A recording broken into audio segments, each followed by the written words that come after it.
क्या आप जानते हैं कि आपके भीतर एक ऐसी शक्ति छिपी है जो अगर जाग जाए तो आप समय और मृत्यु के डर से ऊपर उठ सकते हैं? ओम। शिव संहिता में महादेव माता पार्वती से कहते हैं, हे देवी, इस संसार में ऐसा कुछ भी नहीं है जो योग के बिना प्राप्त न किया जा सके।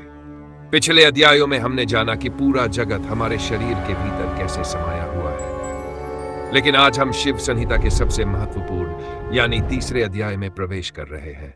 यही वह स्थान है जहां किताबी ज्ञान समाप्त होता है और असली योग साधना शुरू होती है। आज हम जानेंगे महादेव द्वारा बताए गए 4 सबसे श्रेष्ठ आसन, प्राणायाम का सही नियम और योग की वे 4 गुप्त अवस्थाएं जिनसे गुजरकर एक साधारण इंसान भी सिद्ध पुरुष बन सकता है। वीडियो को अंत तक जरूर देखिएगा, क्योंकि आज आपको अपनी सांसों की असली ताकत का एहसास होने वाला है।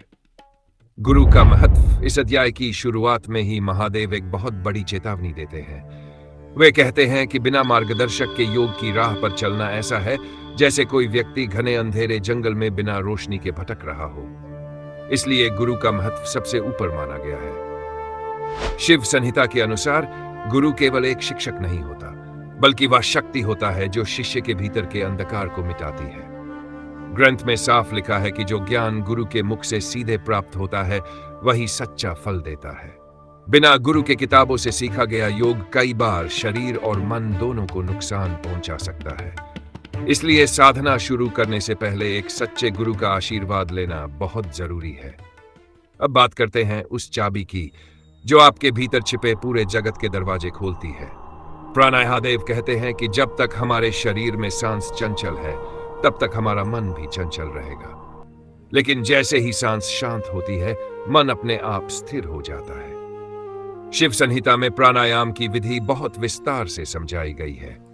इसमें साधक को सुखासन या पद्मासन में बैठकर अपनी नाड़ियों को शुद्ध करने के लिए अनुलोम विलोम जैसी पवित्र क्रिया का अभ्यास करने को कहा गया है। इसके लाभ क्या हैं?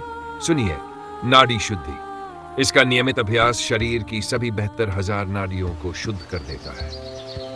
पाचन और कांति। चेहरे पर एक दिव्य चमक यानी तेज आने लगता है और जठराग्नि तेज हो जाती है, जिससे बीमारियां दूर भागने लगती है। अष्ट सिद्धि की नींद। शिव संहिता कहती है कि जब प्राणायाम सिद्ध हो जाता है तब साधक अपनी भूख, प्यास और नींद तक पर नियंत्रण पा लेता है। अब ध्यान से सुनिए। जब कोई साधक हर दिन योग और प्राणायाम का अभ्यास करता है तो उसका शरीर और चेतना 4 महान अवस्थाओं से गुजरते हैं। ये अवस्थाएं उसके आध्यात्मिक सफर की सबसे बड़ी पहचान होती है। आरंभावस्था ये योग की पहली सीढ़ी है। जब कोई साधक नया अभ्यास शुरू करता है तब उसका शरीर धीरे धीरे शुद्ध होने लगता है। इस अवस्था में उसके शरीर से दिव्य सुगंध आने लगती है, उसकी आवाज मधुर हो जाती है और आलस्य पूरी तरह समाप्त होने लगता है।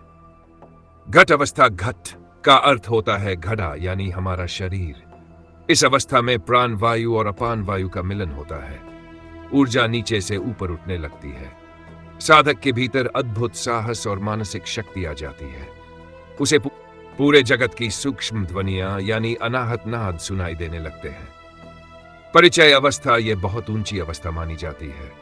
यहां साधक की ऊर्जा सुषुम्ना नाड़ी में प्रवेश कर जाती है।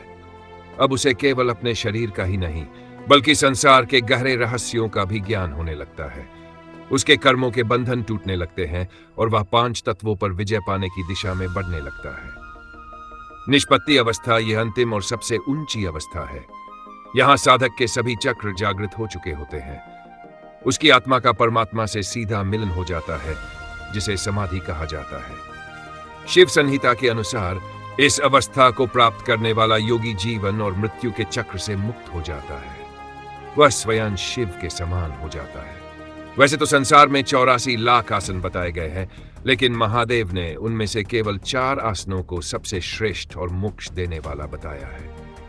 अगर कोई व्यक्ति बाकी आसन न भी करे, केवल इन 4 आसनों का अभ्यास करके भी बहुत ऊंची अवस्था तक पहुंच सकता है। सिद्धासन, इसे सभी आसनों का राजा कहा गया है। यह नाड़ियों को शुद्ध करने और ब्रह्मचर्य की रक्षा के लिए सबसे श्रेष्ठ माना गया है। पद्मासन ध्यान लगाने के लिए यह सबसे प्रसिद्ध आसन है।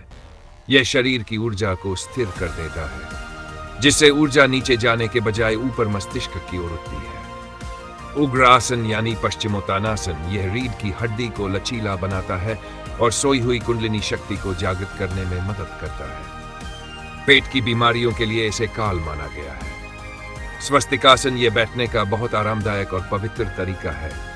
यह शरीर को स्थिरता देता है और लंबे समय तक ध्यान में बैठने में सहायता करता है। तो दोस्तों, शिव संहिता का यह तीसरा अध्याय हमें सिखाता है कि योग केवल शरीर को मोड़ने या व्यायाम करने का नाम नहीं है। यह तो एक ऐसी सीढ़ी है जो इंसान को खुद से उठाकर ईश्वर तक पहुंचा देती है। महादेव ने यह ज्ञान किसी विशेष सन्यासी के लिए नहीं, बल्कि हम और आप जैसे सामान्य लोगों के लिए दिया है, ताकि हम इस भागदौड़ भरी जिंदगी में भी अपनी आत्मा को पहचान सके। अगले भाग में हम जानेंगे उन गुप्त मुद्राओं के बारे में जिनसे कुंडलिनी शक्ति को तेजी से जागृत किया जा सकता है। आपको योग की इन 4 अवस्थाओं में से कौन सी अवस्था सबसे ज्यादा रहस्यमयी लगी? कमेंट करके जरूर बताइए। वीडियो पसंद आई हो तो लाइक करें